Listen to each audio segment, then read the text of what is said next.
जूझी कर धनिया।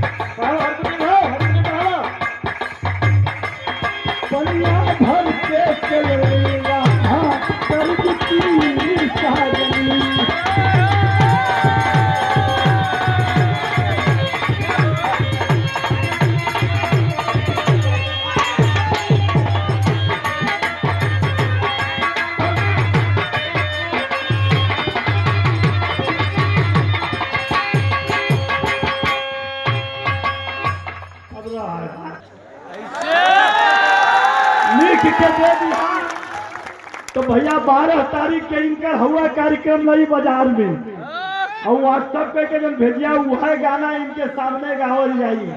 ठीक है ना? बाबा साहेब अमर रहे,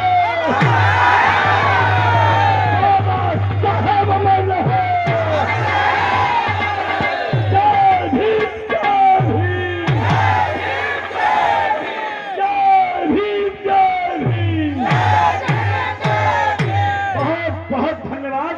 याद रखिए आजा दोस्त, आधी रोटी खाएंगे लेकिन अपने बच्चों को पढ़ाने का काम करेंगे। यही संकल्प लेकर जाना।